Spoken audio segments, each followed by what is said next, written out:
Online classes में आपका स्वागत और अभिनंदन। कबीर साखियों का अपन अध्ययन कर रहे थे, आगे लेते हैं। समंदर लागी आगी नदियां जली कोयला भई, देखी कबीरा जागी मंछी रूसा चढ़ी गई। मंछी मतलब मछली, रूसा मतलब वृक्ष पर। यह साखी कबीर द्वारा रचित विरह ज्ञान को अंग से उद्धृत है। इसमें अंतरात्मा में ज्ञानाग्नि के प्रसार का वर्णन उलटभाषी रूप में किया गया है। उलटभाषी यानी कि जो देखने में सुनने में तो उल्टी लगती है, लेकिन उसका अर्थ जो है वो दूसरा होता है। कबीरदास जी कहते हैं कि समुद्र में आग लग गई है और उससे सारी नदियां जलकर कोयला हो गई है। तब कबीर ने उठकर देखा कि मछलियां वृक्ष पर चढ़ गई हैं। तो इस साखी के दो अर्थ इस प्रकार हैं। पहला है ज्ञानपरक व्याख्या। इसमें समुद्र अंतःकरणावच्छिन्न चैतन्य है, नदियां इंद्रियां हैं, मछली साधक जीव तथा रूखा चढ़ जाना जागतिक बोध से उठकर ब्रह्म में लीन हो जाना है। ज्ञानाग्नि के प्रज्वलित होने पर शुद्ध इंद्रियातीत ज्ञान रह जाता है। इससे इंद्रियों की विषयासक्ति समाप्त हो जाती है। अब इसका योगपरक व्याख्या देखिए। मूलाधार चक्र में स्थित कुंड में चंडाग्नि प्रज्वलित हो गई है और उससे ईड़ा व पिंगला रूपी नदियां जलकर भस्म हो गई है। कुंडलिनी रूपी मछली सुषुम्ना रूपी वृक्ष से सहस्रार कमल पर चढ़ पहुंच गई है। इसमें हठ योग एवं ज्ञान साधना का रहस्यात्मक वर्णन हुआ है। सांग रूपक और रूप अतिशोक्ति अलंकार है। अब लेते हैं पर्चा को अंग। पर्चा को अंग में देखिए, इस साखी का अर्थ है, हदे छाड़ी बेहदी गया हुआ निरंतर बास, कंबल जब फूला फूल बिन को निरसे निजदास। हदे मतलब सीमा, बेहदी मतलब सीमा रहित और निरसे मतलब देखें। कबीरदास द्वारा रचित ये साखी पर्चा को अंग से उद्धृत है। इसमें निराकार ब्रह्म का साक्षात्कार करने के लिए अनुभूत्यात्मक भक्ति ज्ञान का प्रतिपादन किया गया है।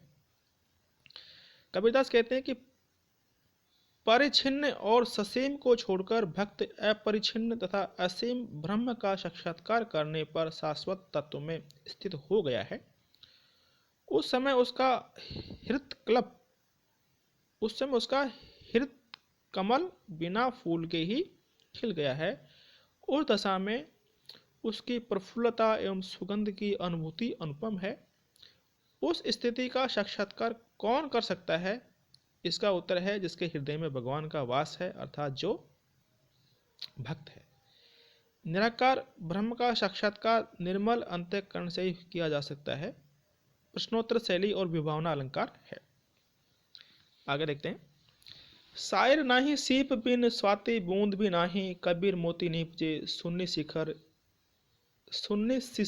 गढ़ माही। शायर मतलब सागर, नीपचे मतलब पैदा होता है, सुन्नी मतलब शून्य। इसमें इस साखी में साधक की मुक्तावस्था का वर्णन किया गया है। कबीर कहते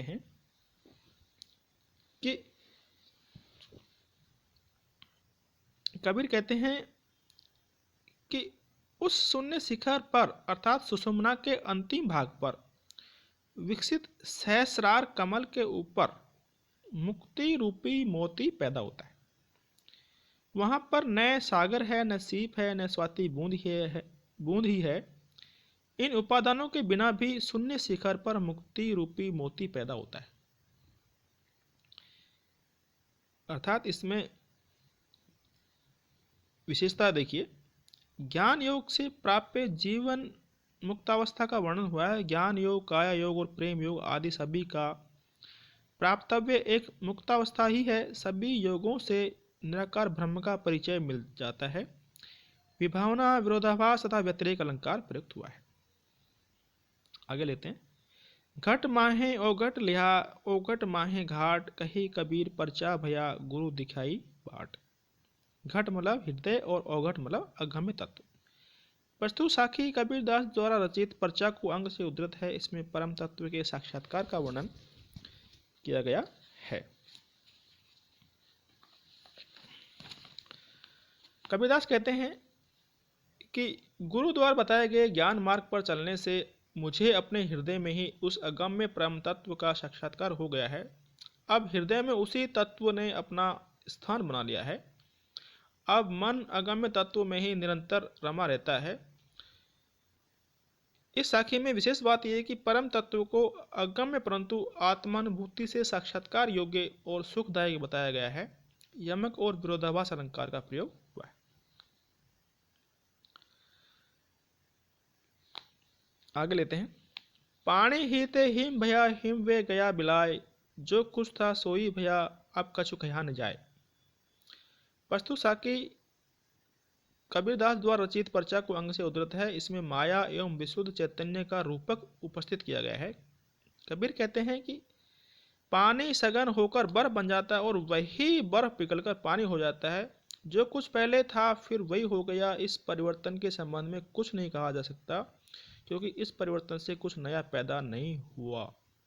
आशय यह है कि माया के आवरण के कारण विशुद्ध चैतन्य संसारी जीव बन गया और आत्मबोध जाग जाने पर वह विशुद्ध चैतन्य हो गया। इस तरह बद्ध और मुक्त दोनों अवस्थाओं में वह विशुद्ध चैतन्य ही रहता है। उसमें केवल उपाधियों के भेद रहते हैं, यानी कि जो जीव है, आत्मा है, वो शुद्ध ही रहती है।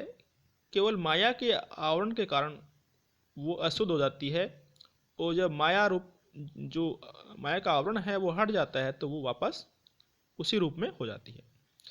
इसमें कबीर ने विवर्तवाद का समर्थन किया है। अन्योक्ति एवं सांगरूपिक अलंकार